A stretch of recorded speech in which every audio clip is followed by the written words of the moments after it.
Hey, friends, welcome to episode 462 of the My 123 Cents podcast. My name is Kevin Huntsberger, and I'm glad to have you here with me this week, either on YouTube or over at jitterymonkey.com, wherever you listen to podcasts. Also, the podcast is available, and I encourage you, as always, to leave a review and let me know what your 123 cents is on my 123 cents. And I will tell you, today, as I'm recording this on Sunday afternoon, it's the end of a very busy week and the eve of yet another busy week professionally for me. Got some things going on at work, some very big projects that are kind of all coming to a head this week. And so I'm a little anxious about that, but I'm trying to get everything set up and record. It's homecoming week this past week for my daughter's school. She's a senior this year, and we were wrapping up the dance and the football game on Friday night, the dance, and then we had some kids over last night, and it was just kind of today has been a crazy day as far as getting things cleaned up and prepped and then ready for next week. And as I was sitting in the spare room, getting ready to put this week's podcast together, I usually have next to me a cup of water, Quattro's cup here in Southern Illinois. If you live in Southern Illinois, you know all about Quattro's, and actually had dinner there over the weekend. But I'm telling you all this to say that I usually have my cup sitting here next to me on the floor. And inevitably, the last few weeks, I get up from doing the podcast, and the first thing I do is kick the cup. And last week it didn't spill, but usually it does. So this week I'm like, I'm going to put the cup on the other side of me so I don't get up and spin out of the chair and knock it over. And I'll be damned if in my prep work here, getting everything set up and ready to go, the camera angle didn't look right. So I turned this way, and as soon as I did, I kicked the cup, and this time I did knock it over. So I had to go refill. So anyway, it's been a process getting to this point, but I'm glad to be here and glad to be talking about the world of professional wrestling with you. And again, leave a review, good, bad, or indifferent. I'd prefer 5 stars, but whatever's on your mind, whatever you think, whatever you feel this podcast deserves.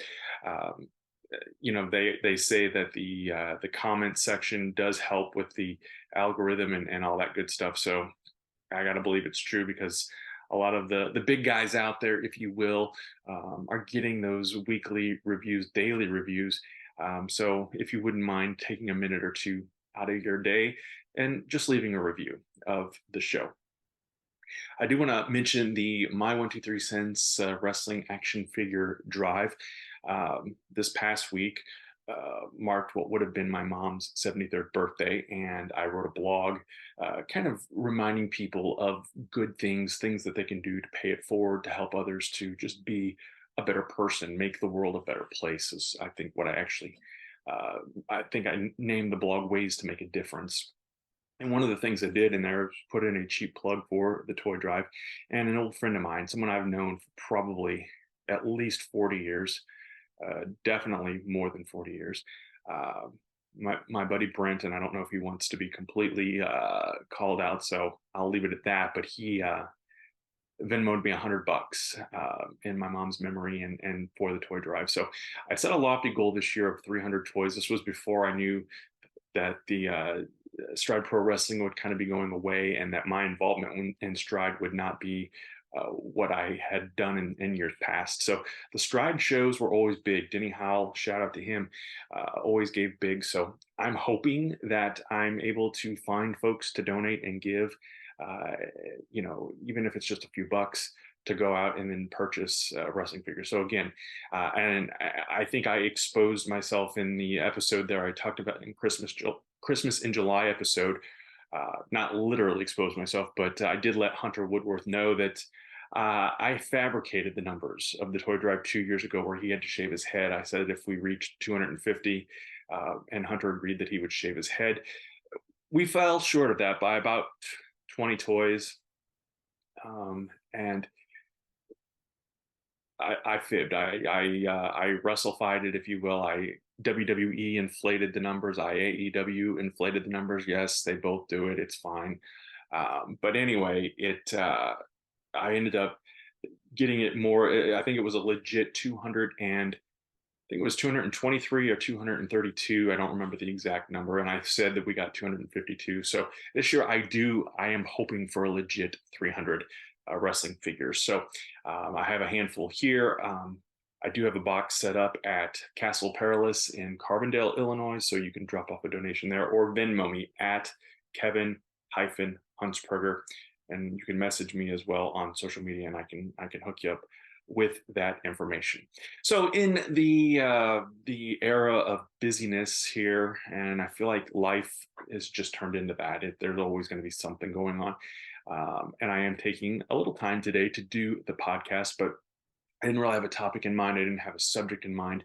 I have some on the back burner that I'm wanting to do, but again, just syncing up and pairing schedules with other folks, it's difficult. So I just decided to make this one and ask my 1, 2, 3 cents. Got several great questions, so I will get to those and just throw out opinions and some of these things I've talked about before on the Give Me a Minute series on YouTube. So if you haven't already, go to youtube.com/my 1, 2, 3 cents. Subscribe there. Now, if you're watching this podcast on YouTube, then you're already there. But if you're listening, I encourage you to go. And those are bite-sized, minute-long, 60-second clips of different wrestling topics. And there's a question in here this week where I tackled that issue. So I'm going to expound more on it than just the 60 seconds I had allotted myself probably about a year, maybe a year and a half ago on that topic. So first question comes from Greg Mahachko, who is the founder of the Jittery Monkey Podcasting Network, and asks if I'm excited about an upcoming collaboration with the guys at Nerds United. And that, of course, is Greg Mahachko's podcast, Nerds United, along with his co-host, Mike Luther.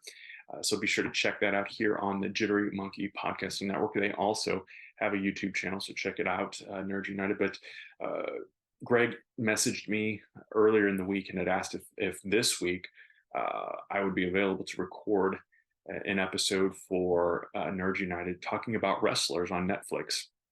And I just, again, that syncing up of schedules is difficult. And this past week was not going to work. So we're going to try to make that happen later this week. And that show would probably drop over the weekend. So be sure to check it out. We'll be talking about wrestlers and probably a few other things. But that Netflix series, if you haven't watched it, and I guess this will be kind of a spoiler for what is about to come, but obviously we'll expand on it much more.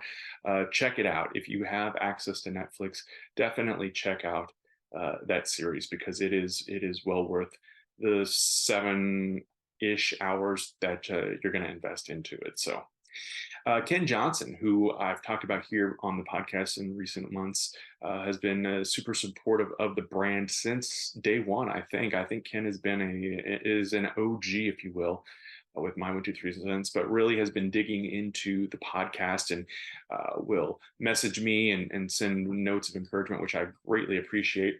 And he has a handful of questions. So let's get to those. He asks what the real role of a referee is and how hard is it? When I was with Stride Pro Wrestling, I know that part of the training that went on there is for referees. Now, there's not specific referee classes, but everyone trains. If you're going to be a wrestler or a manager at Stride, this was the case, and I would imagine other indies work this way, and maybe even OBWW.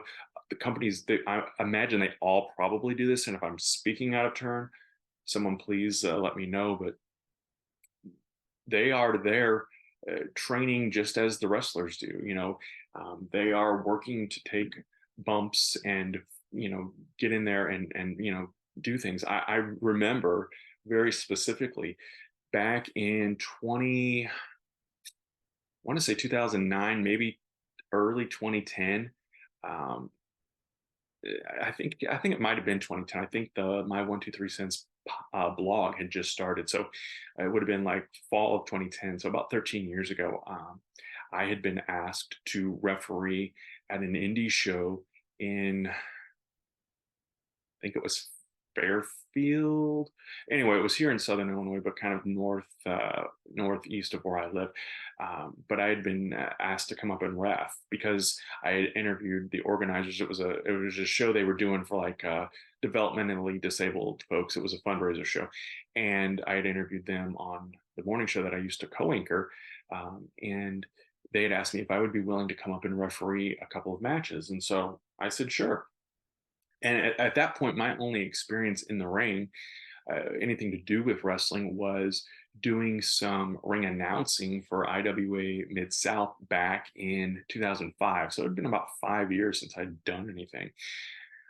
So I get there, and you know, they were going over one of the matches, and I'm selling all this to kind of put Ken's question into context of the role of the referee and how hard it is. Um, and they asked if I'd ever taken a bump before. And of course, at that time, I had not. I had never, other than that ring announcing stuff, had really never been in a ring. And so, and they didn't want to, take any chances of doing anything. So I was going to just be distracted, and the bad guys were going to do their thing. So, but during the course of the match, it is difficult because you are trying to, and again, I'm not a trained referee, so I consider myself in that circumstance more kind of a special guest referee. So you don't know the nuances, and you don't know everything that you need to know. But as a referee, you are there a lot of times, in WWE or AEW, you'll see that they're wearing an earpiece, so they are getting directions. Even if you watch wrestlers, I believe there was communication between Al Snow and the referee, telling them, get in there and tell them to do this or don't do that, or whatever the case may be. So a referee is really that kind of link between the producers and what's going on backstage with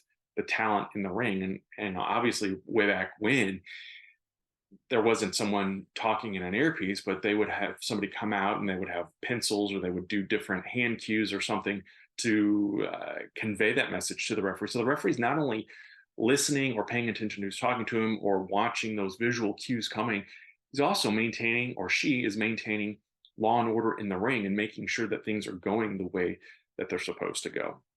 And in storyline terms, the referee's job is to control the match and make sure that no one is cheating or breaking the rules or doing that kind of thing, making that final 3 count. But the reality is that person is really there to make sure that the ship keeps sailing and that they don't go over on time, or that the wrestlers continue on. If they need to add time, they need to buy time for whatever reason. And so the referee's role is critical. And how hard is it? I found it difficult because I didn't really know what exactly I was doing. And even counting, and I did this when I refed a few matches in Stride for special guest things for part of the storyline. That mat is hard when you're, hitting down on it, 1, 2, 3. And there were nights that some referees, like, Lane Austin, for example, Kevin McCleary, when I was with Stride, there were some shows where they were the only referee that night. So it can become taxing and exhausting all at the same time. So referees are, I think, in today's day and age, more underappreciated than they were back when I was growing up. The final part of Ken's question was, who is the best referee? I always felt like Tommy Young, in Jim Crockett Promotions, NWA, WCW, the early WCW days. Hands down, it was Tommy Young. And over on the WWE side of things, I always liked Dave Hebner. He was a solid referee, or Earl Hebner, I'm sorry, pardon me. And they were a critical part. Dave and Earl Hebner were critical parts of that whole Andre the Giant, Hulk Hogan, Ted DiBiase angle back in 1988, one of the still most widely talked about wrestling angles in the history. So I think that, just thinking of those guys, but I always liked Tim White and Joey Morella, who was the son of the late great Gorilla Monsoon. And Joey, we lost almost 30 years ago in a car accident. So I thought he always brought it. Charles Robinson was a great referee. Teddy Long, before he became a manager, he was refereeing. And then Danny Davis, which that turns into a storyline with him. So back in the day, you could name all the referees on the roster, and these days it's harder. AEW does more, I think, to recognize and acknowledge the referees than WWE does. I don't know outside of um, Charles Robinson, and I'm not even sure if he's still active as a referee, but I couldn't tell any other referees in WWE. But then, of course, in AEW, you have Aubrey Edwards and Bryce Remsburg. And I think Impact Wrestling, the one son of the Hebners, one of the Hebners was refereeing, and his first name's escaping me, but he is a Hebner as well. So anyway, long story short, referees are important and vital to the development of a match, a storyline in some cases. So very important, and it is a hardworking job in there. Ken also asks, what is the real reason for my love, in air quotes, of Nia Jax? So Chad always gives me a hard time, ribs me about Nia Jax. There are a handful of wrestlers that are superstars when they come on, or when I see them or hear them, instant channel changer. And Nia Jax, for me, for whatever reason, is one of those. And there was a point where I thought she was fine, but then through the years, I personally don't think she's safe. I think she's dangerous in the ring. I think that other than being kind of utilizing that size to her advantage, there's nothing to her. Uh, I'm not a fan, and I'll leave it at that, because I do have a question coming up a little bit later about social media's role in wrestling. So we'll touch more on why I'm kind of holding back and not saying more. But yeah, just never really resonated as a fan of hers. And now that she's back, maybe things will change, but highly unlikely, because there's rumors that Rhea Ripley was injured in that post-match attack a couple of weeks ago. So I just have not really resonated with her. So let's see. He also asks about tag teams. What wrestlers were better as tag team wrestlers, and what wrestlers were better after leaving a tag team? And so I think I talked about this on the tag team episode a couple of months ago. I think probably one of the easiest answers to that question is, who was better as a tag team? It would be, and when I say better, like as singles wrestlers, they joined up and formed a tag team. It would have to be the New Age Outlaws, Billy Gunn and the Road Dogg. Brian James had been the roadie. He was floundering after leaving and came back to the WWE back in 96-ish time period. And Billy Gunn had been a part of the Smoking Guns, and then they broke him off. He was Rockabilly with Honky Tonk Man, and just really wasn't resonating, wasn't connecting with the crowd. Something was missing, and I think that those two guys then came together. And even in those couple early matches, I thought, what are they doing here? And then when they beat the Legion of Doom for the tag team titles, I was like, this is insane. And then it was like something caught on, and these guys were over. And I feel like both of their careers were prolonged and enhanced. And Billy Gunn is still in the ring doing this at age 60 or nearly 60. So I definitely think that that's probably one of the biggest examples of two singles guys who came together as a tag team. Because I think sometimes we view tag team wrestling as a demotion for talent, that they've tried to put on, especially in the case of Billy Gunn, because they were trying something with him as a tag team wrestler, and they were trying to do him as a single star. And I think Billy Gunn is just one of those guys that naturally fits better as part of a tag team and not necessarily a singles guy. And there's nothing wrong with that. On the flip side, though, there are guys who their careers were better and they were better served leaving their tag team. And I think the two gigantic examples of that are Bret the Hitman Hart and Shawn Michaels.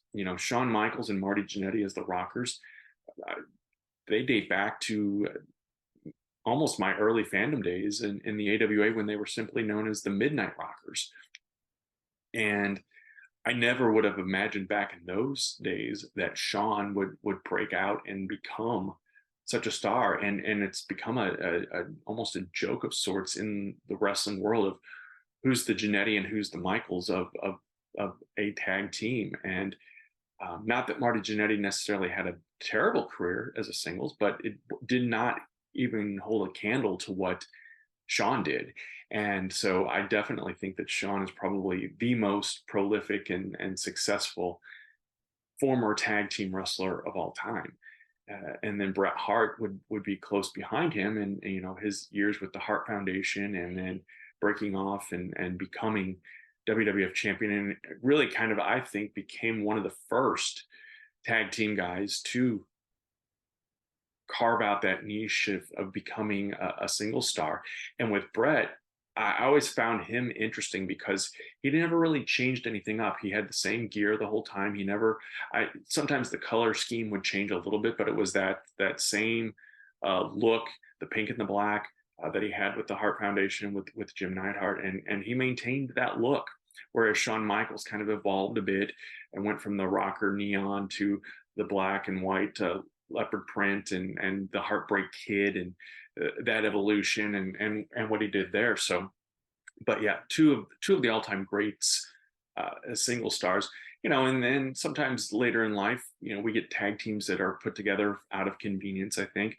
But Edge and Christian, another one. Both of these guys excelled after leaving their the early tag teams.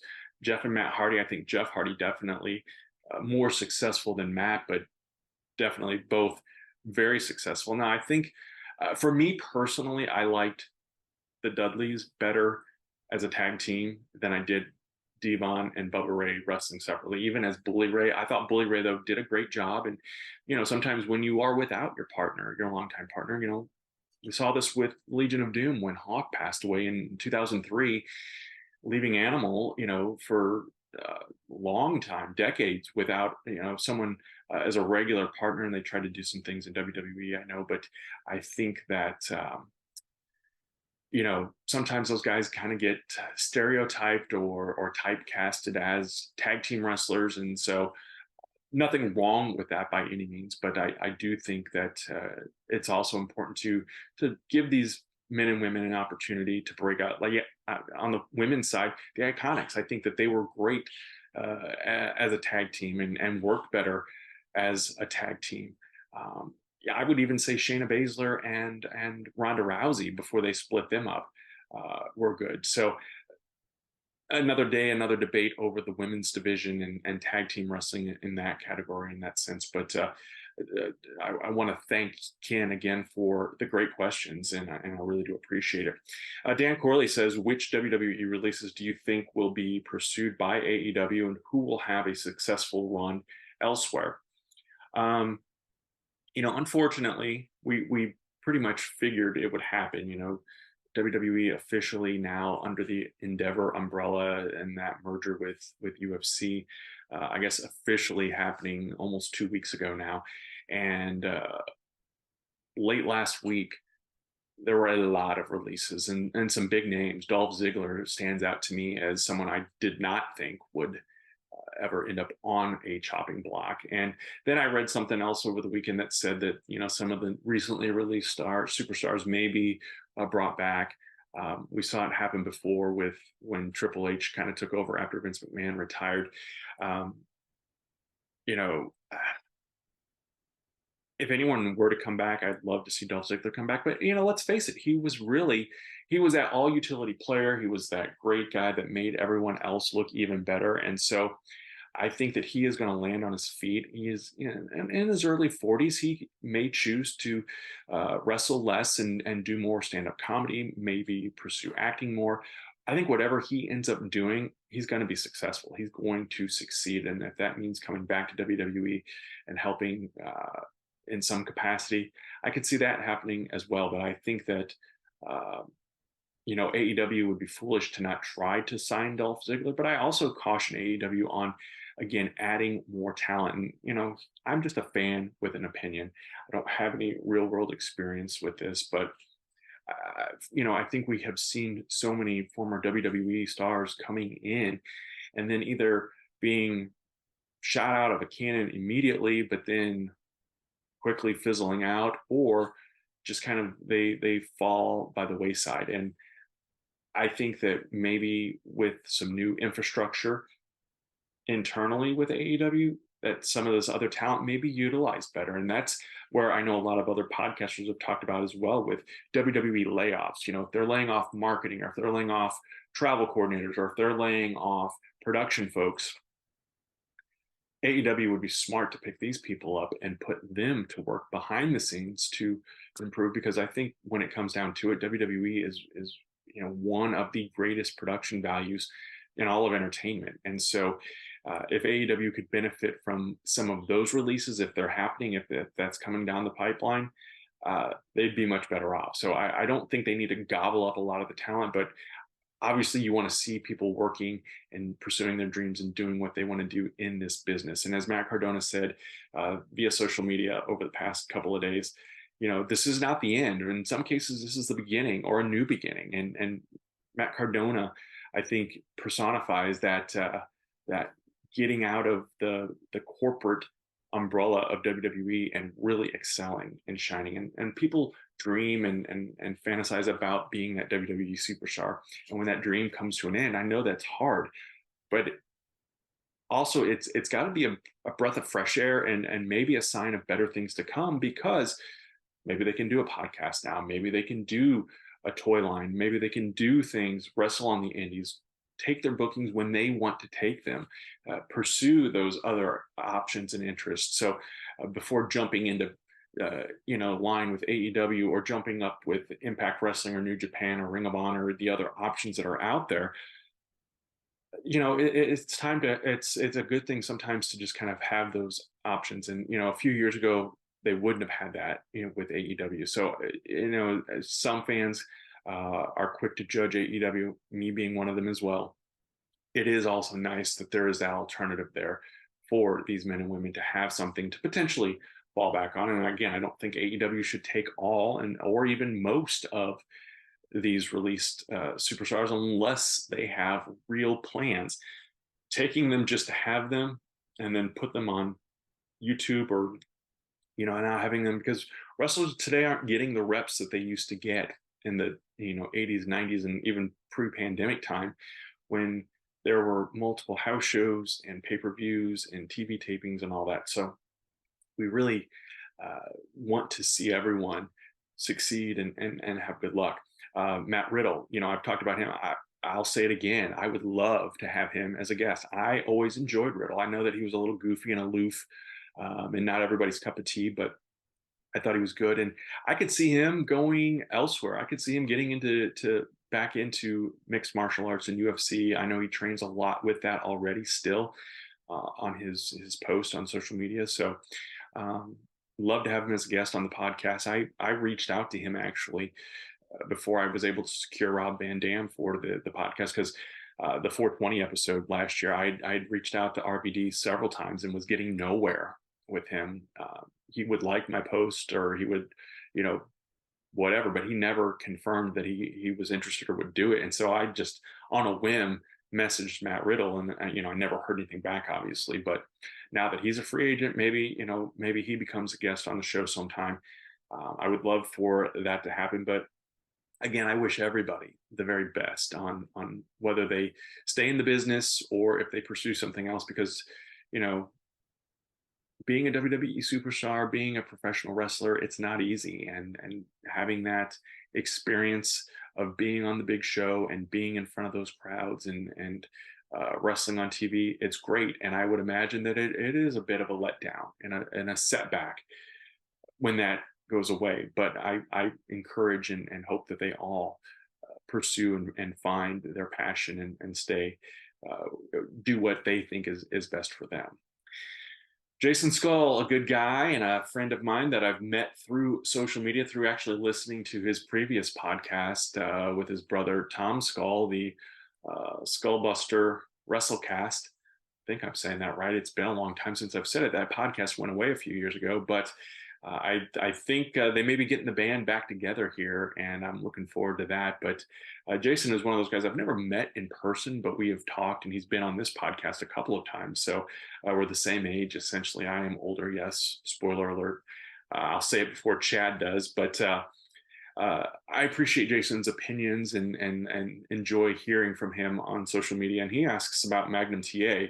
Had he not had the accident, what would have his career looked like? And this was the one I talked about a minute ago. About I say a minute ago, it's been several minutes ago now, but I did a give me a minute on Magnum TA and the accident. And back in 1986, Magnum TA was the brightest star in Jim Crockett Promotions. He was obviously being groomed to beat Ric Flair and win the NWA World Heavyweight Championship. And in October of that year, he was in a horrific car accident. At one point, I think that folks didn't even think that he would survive, that he would live, much less walk or even wrestle again.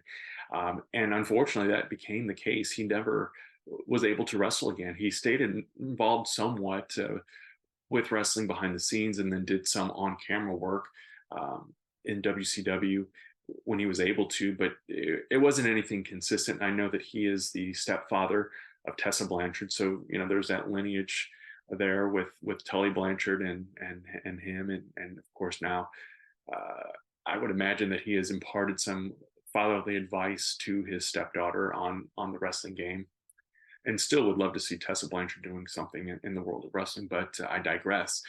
But to me, I think that, and it's been talked about before, I think Magnum would have won the championship at Starrcade '86.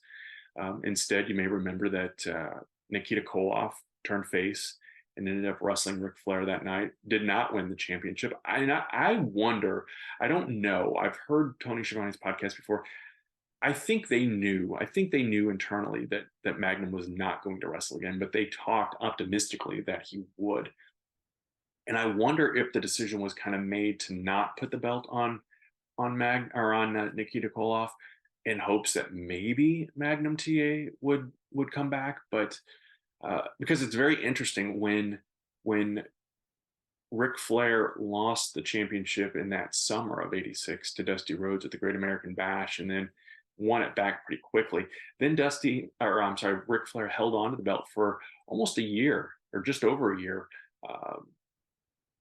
Didn't lose it again until the summer of '87, or September of '87, when he wrestled Ron Garvin.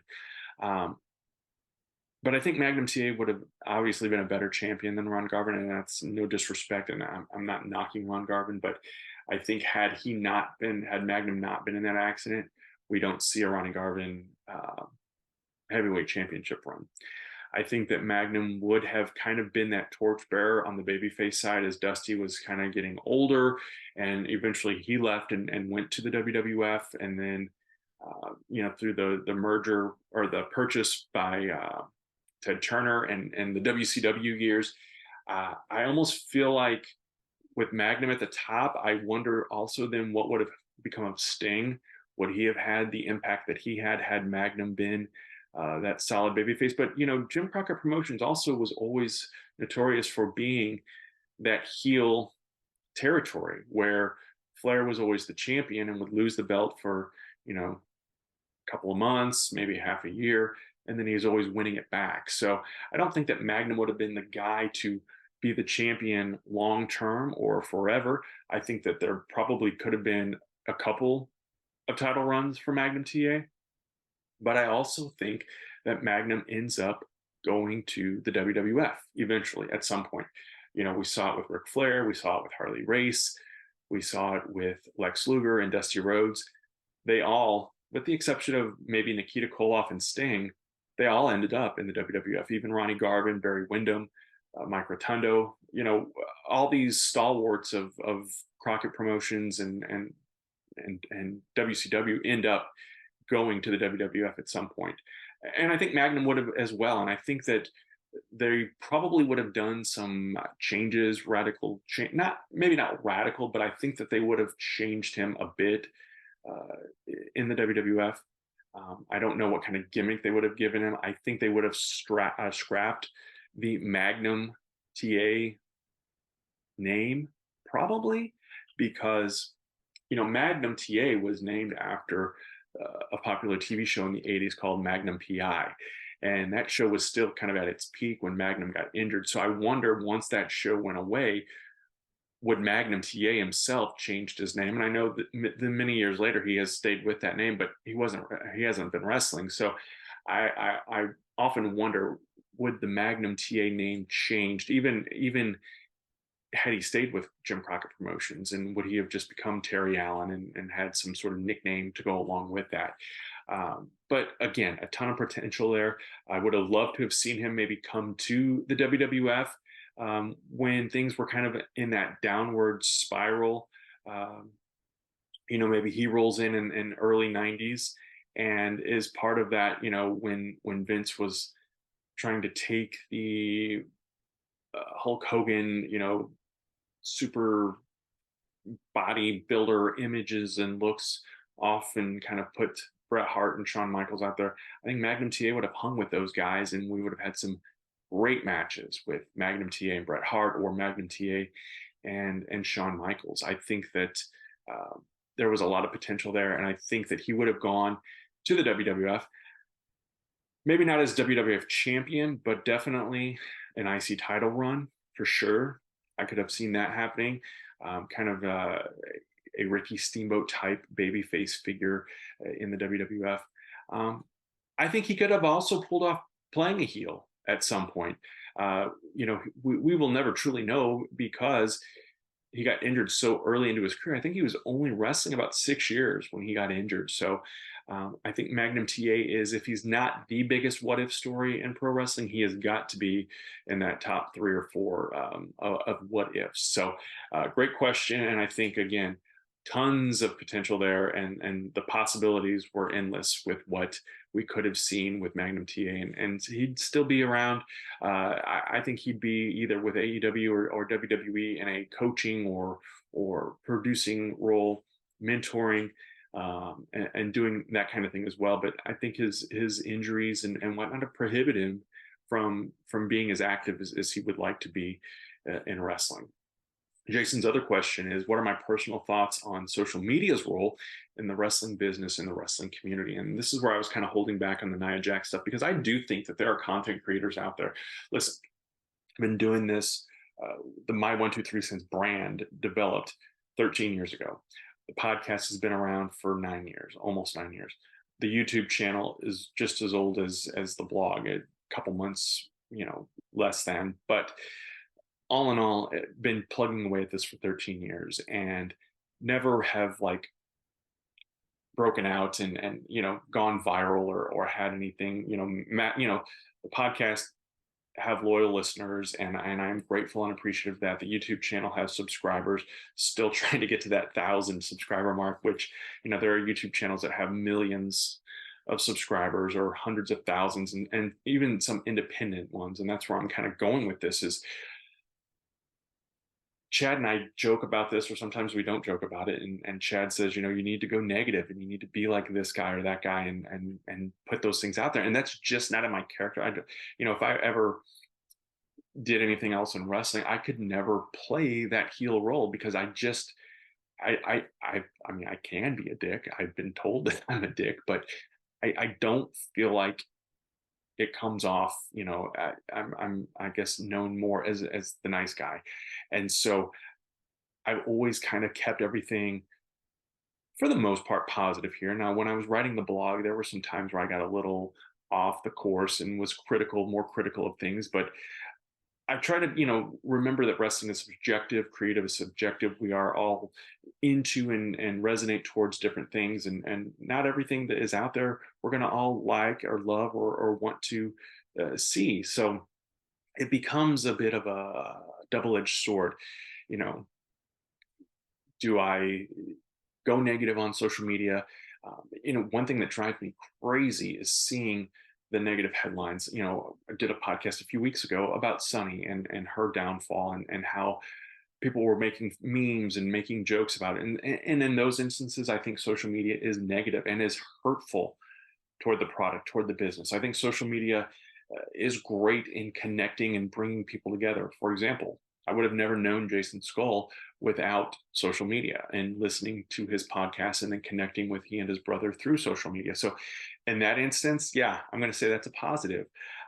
Even Bob Schulte, becoming friends with him on social media. So building those relationships amongst wrestling fans and that community is a positive part of it. But again, that negative part of the scrutiny or the general meanness, the nastiness. You can go through wrestling Twitter and somebody posts something positive about AEW and then they get attacked, or somebody poses something positive about WWE and they get attacked. So this us against them, or this you can only like one company and not the other.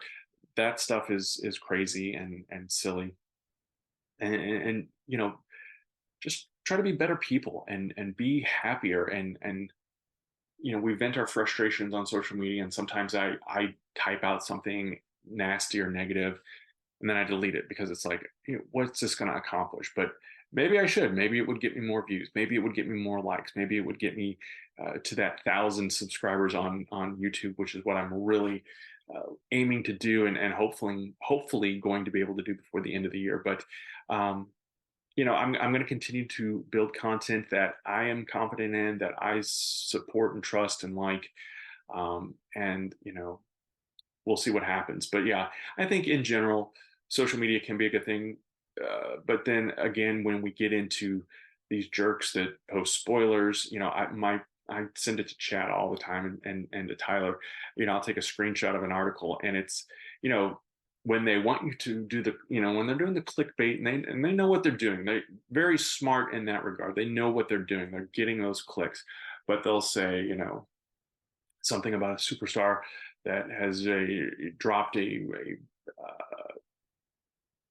explicit photo on social media, and then you got to click their article to then read that.